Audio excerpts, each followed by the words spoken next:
Le délégué spécial adjoint 1, en charge de la gestion de la commune de Ovendu. Monsieur le secrétaire général de l'association des ports et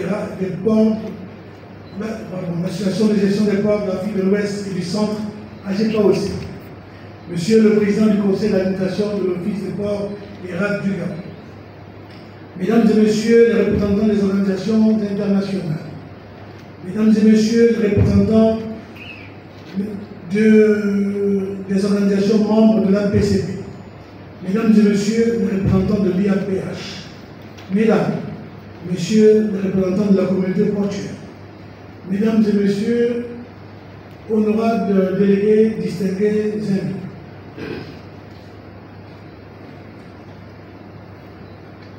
Je voudrais ici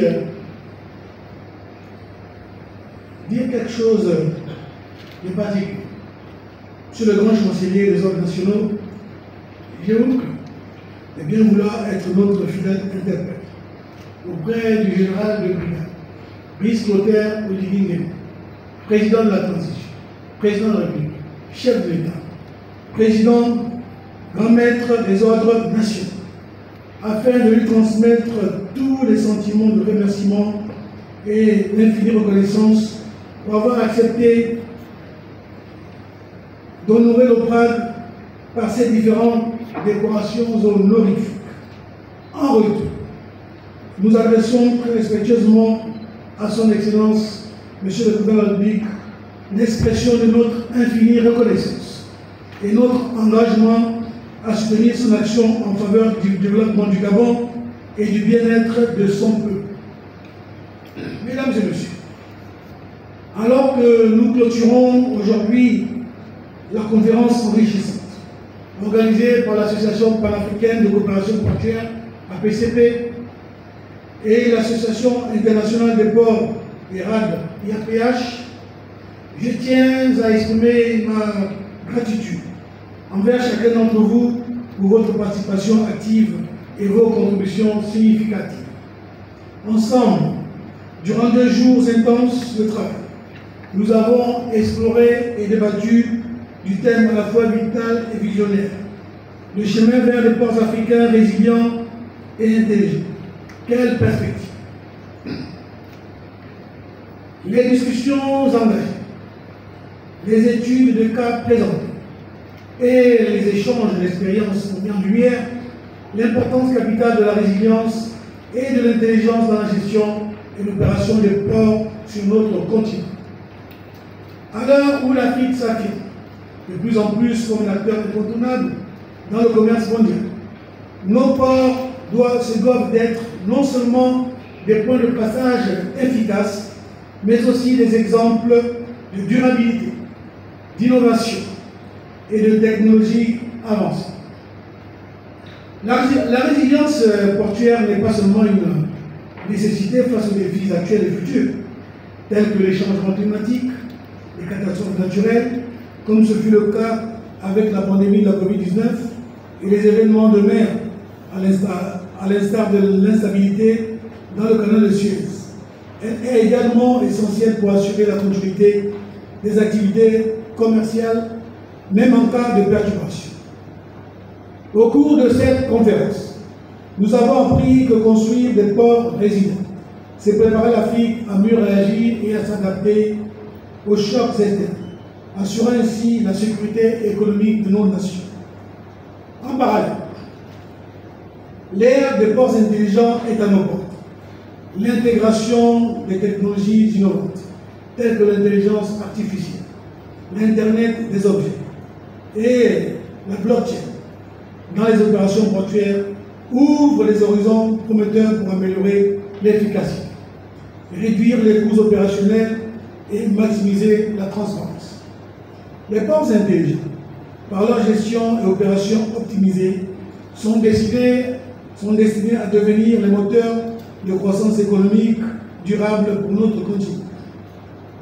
Cependant, la réalisation de ces objectifs ambitieux nécessite une coopération renforcée entre tous les acteurs concernés: gouvernement, autorités portuaires, opérateurs privés, investisseurs et communautés internationales. L'engagement en faveur de l'innovation, du partage de connaissances et des meilleures pratiques sera déterminant pour façonner l'avenir de nos ports.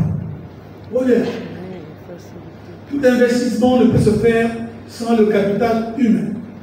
Nous avons donc besoin d'amener les nouvelles générations à s'intéresser et à s'approprier spécifiquement les métiers maritimes et portuaires, comme le recommandent les objectifs du développement durable.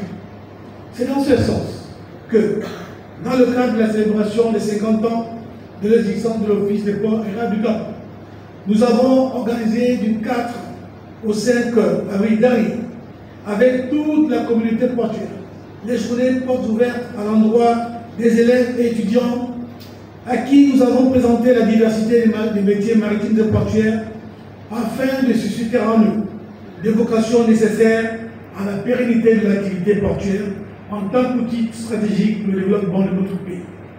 Honorables délégués, mesdames et messieurs, permettez-moi de souligner que le chemin vers des ports africains plus résilients et plus intelligents est jonché de défis, mais aussi d'opportunités immenses. Les discussions et les recommandations prises au cours de cette conférence constituent une étape fondamentale vers la réalisation de cette vision. Ensemble, avec détermination et collaboration, nous pouvons transformer nos ports en hub de commerce et d'innovation de classe mondiale, propulsant ainsi l'Afrique vers de nouveaux sommets économiques. Je ne saurais clore mon propos sans témoigner ma profonde reconnaissance aux plus hautes autorités de notre pays, en tête de quel le président de la transition, président de la République, chef de l'État, son Excellence le général de brigade Brice Clotaire Oligui Nguema, qui a manifesté son soutien indéfectible à l'endroit du développement du secteur maritime portuaire national et sous-régional. Intérêt traduit par la présence de son Excellence Raymond Noximand, Premier ministre, chef du gouvernement de la transition, venu rehausser significativement nos assises par sa présence. Monsieur le ministre des Transports, je tiens ici, solennellement, au nom de l'Office des ports et rares du Gabon, à vous exprimer notre reconnaissance pour votre implication personnelle à mettre tout en œuvre pour le bon fonctionnement du secteur maritime et portuaire gabonais. Votre appui pour la réussite de notre cinquantenaire et tous les événements associés doivent être soulignés ici. Merci, monsieur le ministre. Je voudrais encore une fois saluer avec admiration tous mes illustres prédécesseurs dans le pilotage de l'outil OPAD qui ont grandement contribué à hisser haut depuis 50 ans. Avec eux, il faut souligner l'implication notable de tous les collaborateurs qui viennent d'être distingués honorifiquement tout à l'heure. opable et de ce fait devenu un héritage partagé. Un label et une référence dans la diplomatie portuaire. Par ma voix et par celle de tous les opposants, nous vous disons Akiba, Dipot, Akewampot, Develop. Thank you very much. Muchas gracias.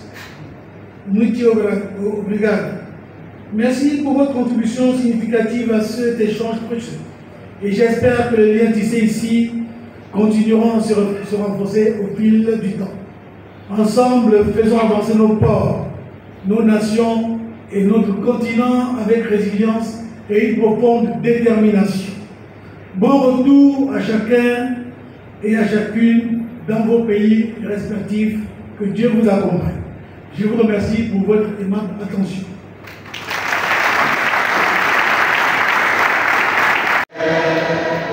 Happy birthday to you. Happy birthday to you. Happy birthday to you, Opa. Happy birthday to you.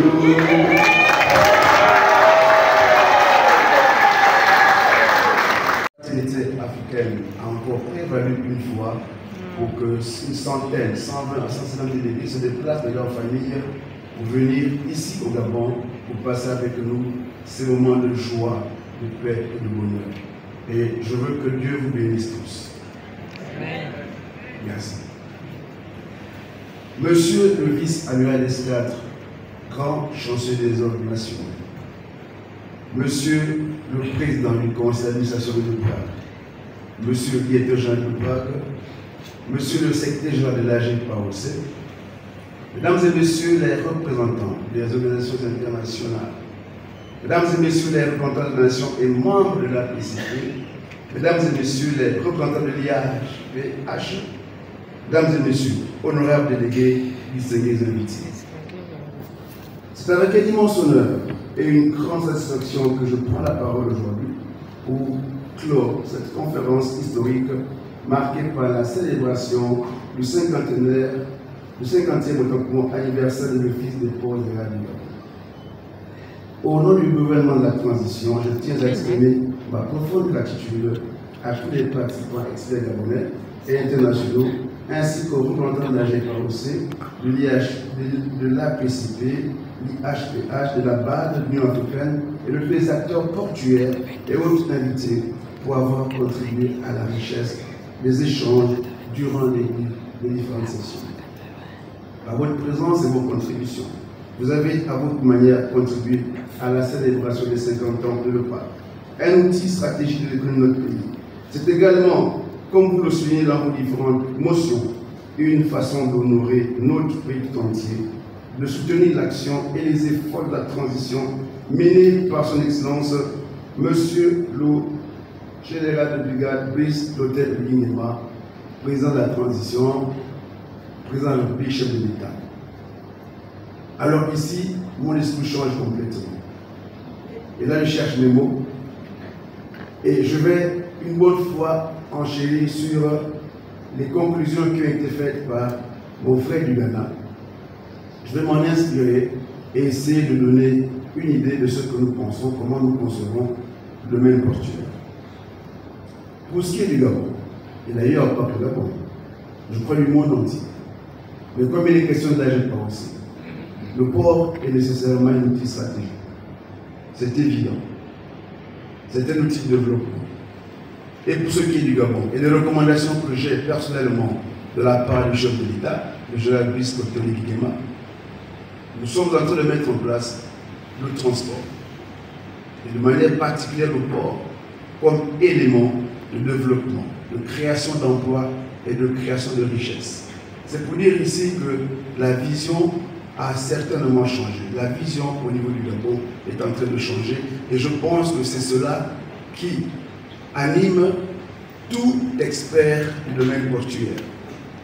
Nous pensons effectivement que le port est un outil important pour développer nos nations parce que aujourd'hui nous savons que à peu près 90% de tout ce que nous consommons passe par la mer. Un bateau, un ro-ro il transporte environ ce que contiendrait 4 trains de 12 sillons chacun. C'est pour l'importance de la mer. Donc l'interconnexion par la mer est plutôt importante et nous devons nous en préoccuper. Je veux ici surtout saluer les anciens. Ils ont travaillé avec une vision certaine. Et ils l'ont fait. J'imagine un peu à ce moment-là, comment ils étaient. Ils étaient chauds, ils étaient là et ils chérissaient le port. Mais personne ne peut imaginer que ces ports-là deviendraient aujourd'hui ces outils stratégiques dont on a besoin et dont on veut aujourd'hui développer la résilience et l'intelligence. C'est-à-dire que leur vision a été porteuse. Et aujourd'hui, nous nous rendons compte que ce qu'ils ont fait est très important pour nous. Et je suis heureux de voir que ces anciens sont là. Et je pense personnellement repartir vers eux pour affiner ma vision, pour mieux développer ce qu'on me demande de faire. Parce qu'effectivement, il faut voir d'où on vient pour pouvoir déterminer là où nous allons. Donc vraiment, je veux un standing ovation pour tous ceux-là qui ont continué à mettre en place les structures.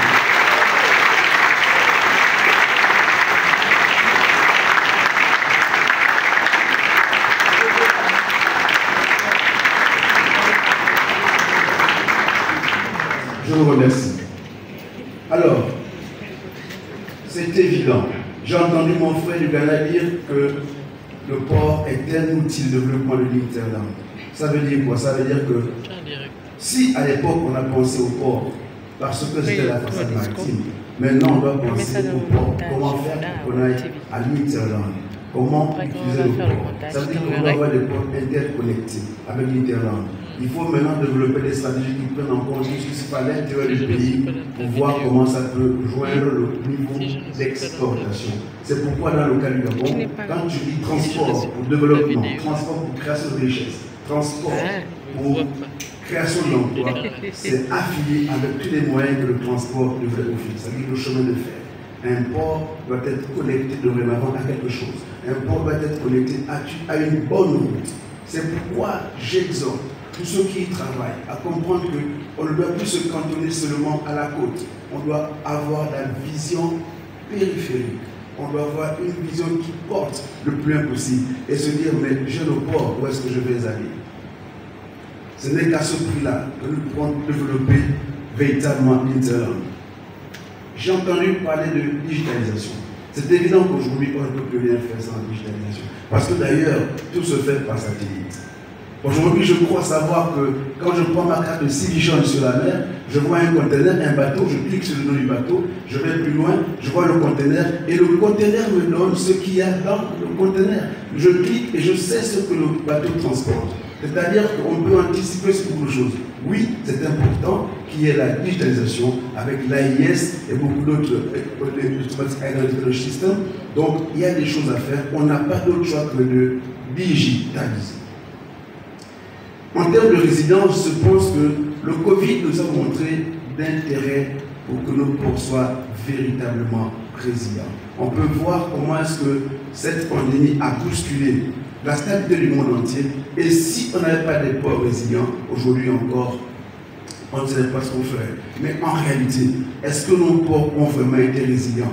Je dis au monde portuaire, regardez un peu l'exponentielle montée des prix de nos denrées alimentaires pendant le Covid. Alors, est-ce que nous avons été résilients? Parce que jusqu'à aujourd'hui, on n'a pas ramené ces prix au niveau où ils étaient. Bon, je n'étais pas bon en conférence, je vous avais demandé, est-ce que les prix sont revenus au niveau où ils étaient avant le Covid? Non, on n'a pas été résilients. C'est-à-dire qu'il y a du travail à faire. C'est bien la réflexion déjà là, mais il faut penser. Il faut qu'on arrive à stabiliser dorénavant. Je ne veux pas que ça arrive encore, mais si ça arrive, il faut qu'on se batte ensemble pour que même si les prix montent pour une raison ou une autre, mais les prix doivent revenir au niveau où ils étaient. Moi, c'est ce que j'entends par résilience.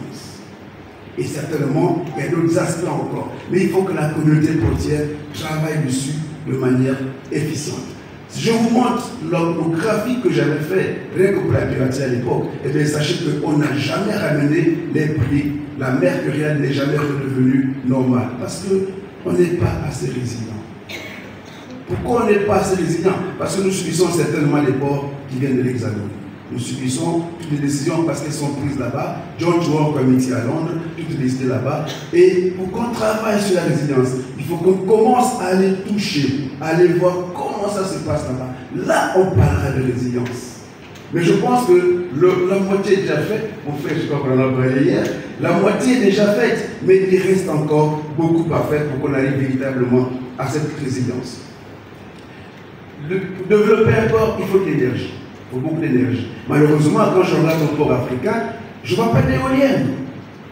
Et pourtant, il y a de l'énergie qui est là, au niveau de la mer. On n'a jamais pensé à installer des éoliennes. Comme mon frère de Ghana disait, l'énergie solaire est là, elle est gratuite. Mais pourtant, les ports demandent beaucoup d'énergie. On n'a pas encore pensé à mettre des panneaux solaires pour que nos ports soient véritablement plutôt, pour que l'énergie dont on a besoin soit là. Elle est pourtant là, mais je pense qu'il est temps de revoir en profondeur beaucoup de nos stratégies que nous faisons pour y arriver.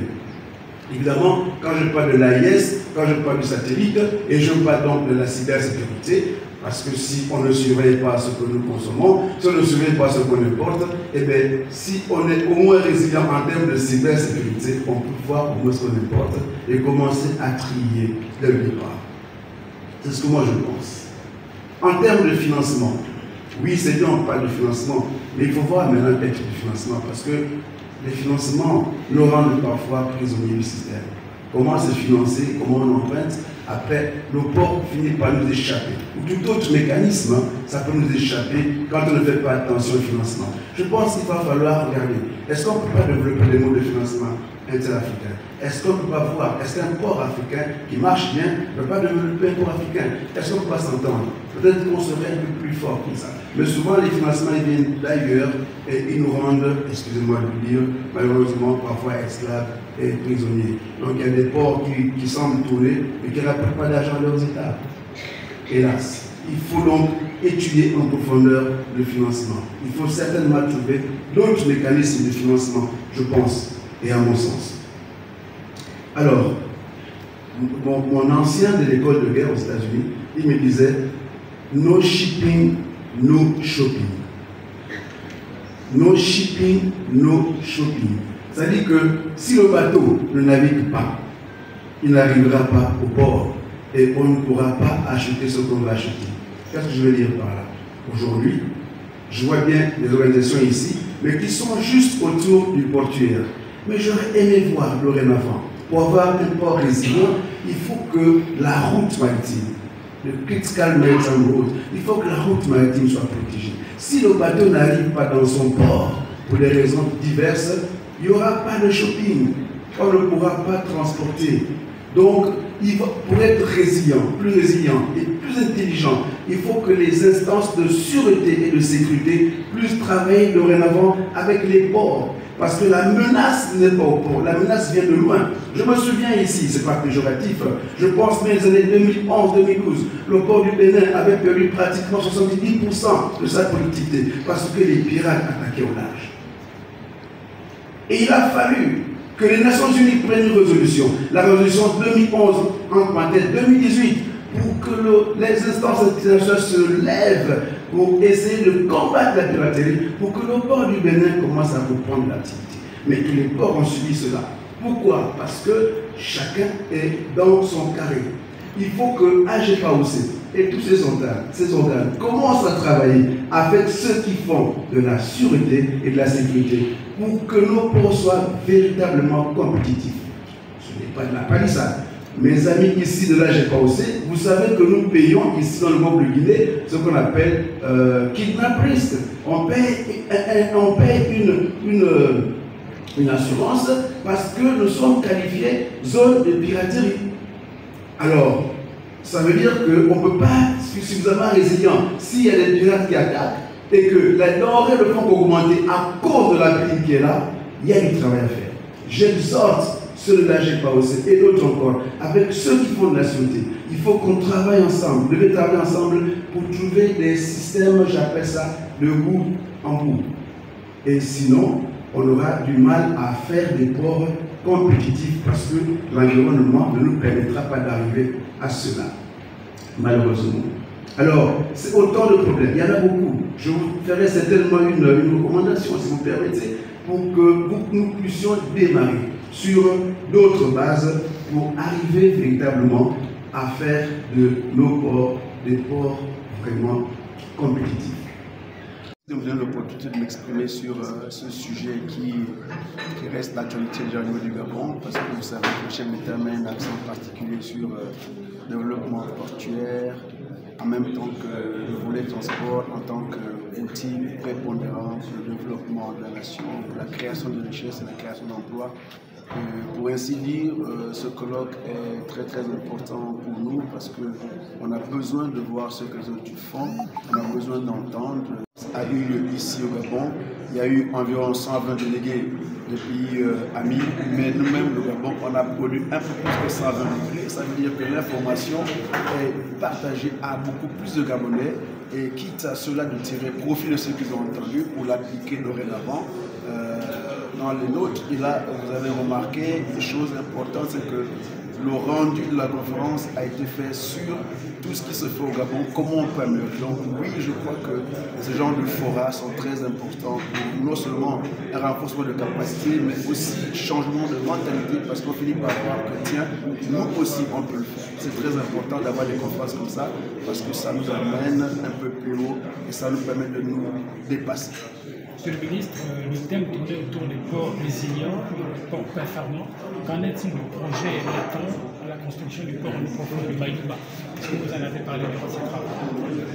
Non, pas nécessairement, parce que ce n'était pas totalement à l'ordre du jour, mais je pense que les délégués gabonais qui ont pris part, ils savent qu'on a ces projets et quitte à eux maintenant de mettre en pratique ce qu'ils ont appris dans ce retour d'expérience pour que ce ne soit pas, pour qu'on évite, si on a commis des erreurs au passé, avec ce qu'on a appris aux uns des autres, tous nos ports devaient être plus résilients dorénavant et plus intelligents. N'oubliez pas que nous avons environ 900 km de côte et qu'il faille développer des ports pour que ces ports puissent aider au développement de l'Interland. Donc je pense que de manière peut-être insidieuse, de manière détournée, oui, on a parlé du port de Mayumba sans pour autant citer Mayumba.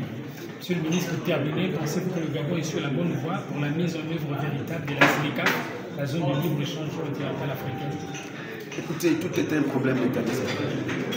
La ZLECAf, elle est là, c'est une évidence. On ne peut pas continuer les échanges inter- et intracommunautaires.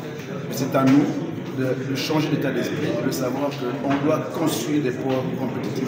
On doit mettre en place un réseau de transport compétitif parce que c'est des outils importants pour subsister et pour donner de la tête au niveau de la ZLECAf. Il faut absolument qu'on mette des outils comme les ports de manière stratégique et surtout des ports qui ne soient pas à la traîne, des ports qui soient compétitifs dans cet écosystème. Merci, monsieur le ministre. J'avais une dernière question, monsieur le ministre. Est-ce qu'aujourd'hui, on peut dire qu'avec les résolutions, les taxes portuaires seront baissées maintenant? Bon, je ne sais pas de quoi vous parlez, de quelle résolution s'agit-il. Les résolutions de ce... Mais la conférence, ils viennent et puis ils partagent l'expérience. Ils disent comment ça se passe dans leur pays. Maintenant, il revient à nous, décideurs au niveau du Gabon, voir dans quelle mesure baisser les taxes portuaires.